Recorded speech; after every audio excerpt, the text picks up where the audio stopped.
an English heritage site. There were 600 monks here. Recycled water was used to power mills, wash wool, process hide. I mean, look at it.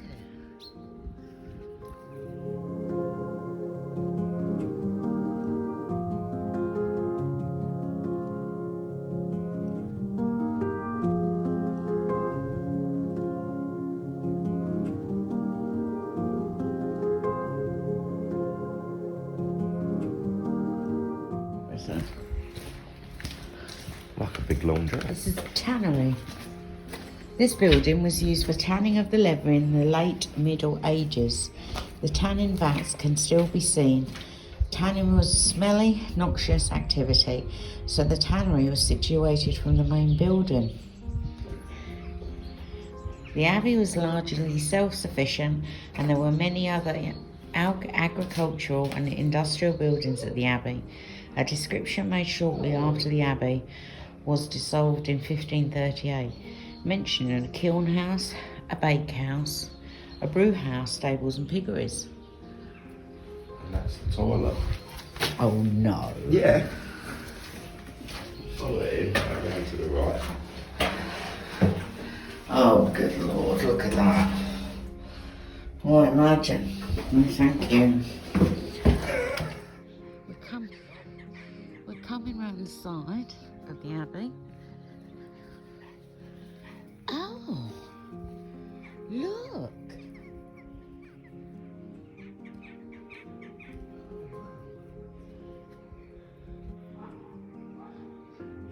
So the river Rye must be feeding that somehow, Yes. mustn't it? Yeah. That is like, I mean, that's man-made. So that's like a man-made culvert, though. No. That's drainage.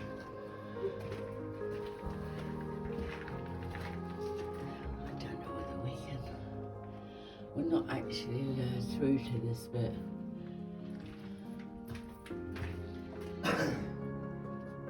So that's a culvert drain. So that was a sewage drain. So that's where the bits went. Yeah, so you know that toilet you videoed earlier? Oh. That was fed into that. Let's have a look.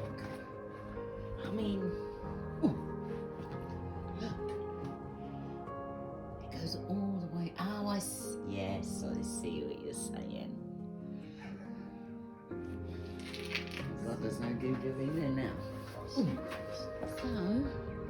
that's where we've just been. Now we're walking up into this area. I mean, you can see, obviously, with the way the water flew through as well. Yeah. Look there. Yeah, no, that building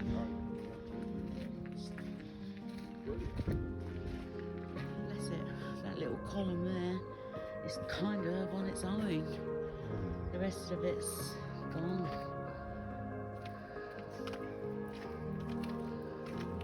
I mean, there's all sorts of shapes. Look, isn't there? Yeah. You can see. So that's what they're saying. That roof was destroyed. Yeah.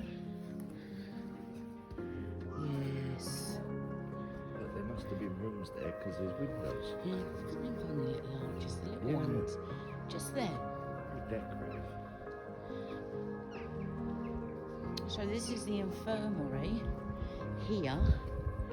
So sick and elderly monks were cared for in the infirmary, which was built in the 1150s. The building to the left was his house, and it was used as the abbot's lodging until the end of the 15th.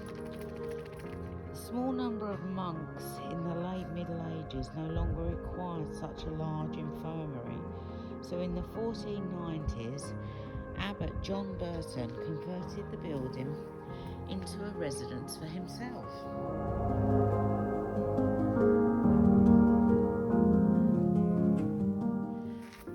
I mean, this is a tiny little archway.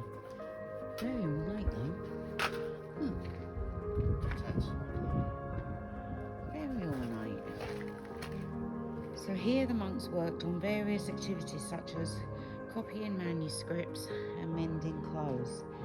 Fragments of the room's stone roof survive, some of which are in the museum. Lamps were hung from the ceilings with hooks. Heating in the winter was provided by the large fireplace in the side walls.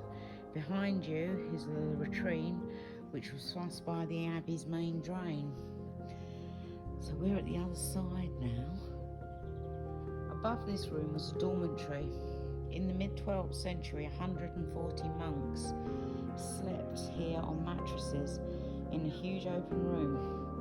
In the 15th century, the dormitory was probably divided into small individual rooms. The 20 or so monks then, who formed the community, had a higher expectation of comfort and privacy. I bet it was still cold. Oh yeah. So we're at the far end of this area, and it is, like Matt said, it's sealed off for a reason.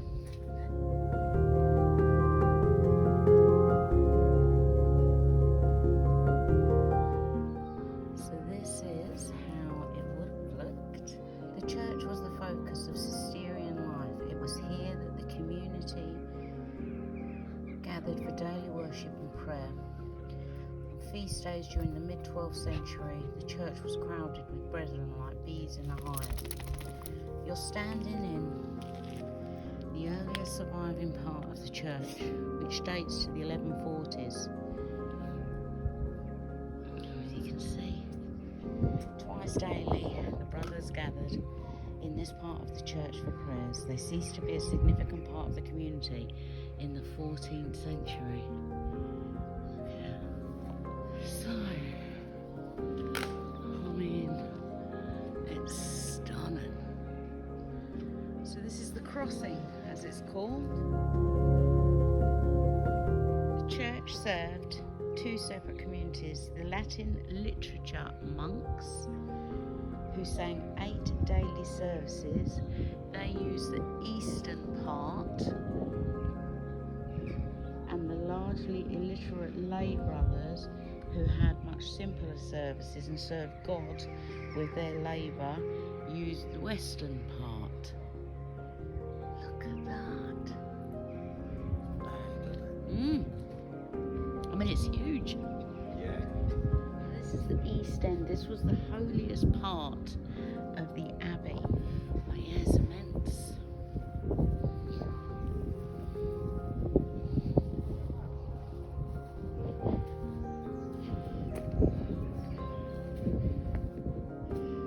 Look at that. Oh, we've got another monk here, Benedict. So with grateful thanks to Christopher Bryan, 1931 to 2014.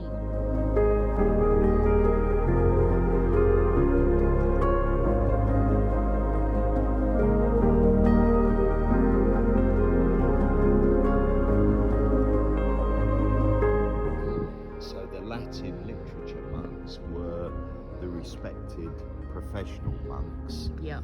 The 250 labourer monks would have been down and out, people with nowhere else to go, that converted to God and worked for the smarter monks, as such, the Latin monks. I mean, that was obviously a tower at some point, because there is a door, isn't there? Yeah. So I would assume there's a staircase in there. Inside that, yeah. Yeah, that could have well.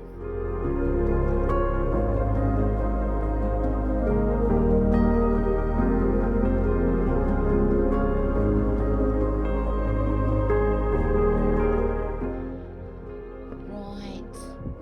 So it was all under Like, the one massive roof. So. yeah, look at the vastness. And you can see, so these edgings here would have formed part of An a... arch roof. Yeah. Correct. So it would just have been another arch. It's like a little maze, isn't it? That honestly, there's. Here we go. So this is Chapter House, or what would have been Chapter House.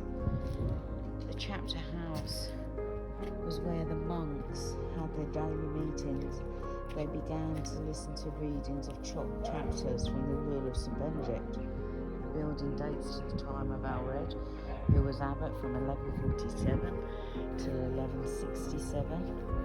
It was an unusual plan, including a round aspidal end which is surrounded by a passageway.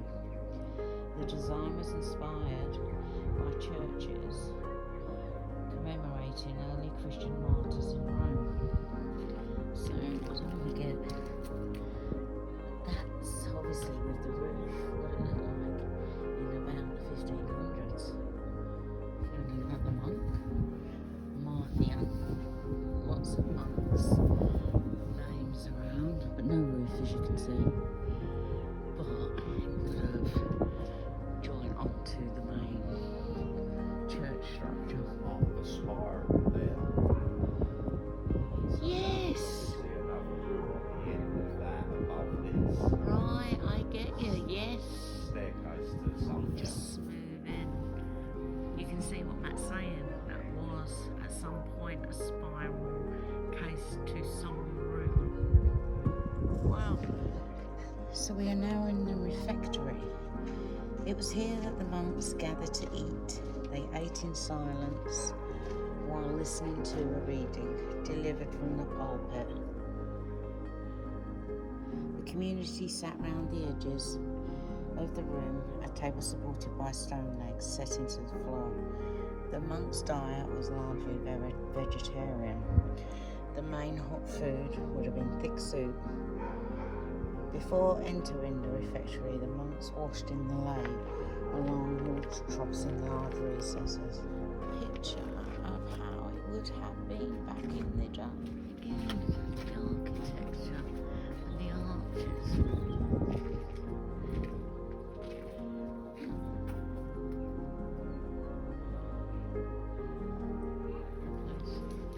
So the stone cutouts there. Yeah. Pockets would have been for the floor joist for another floor.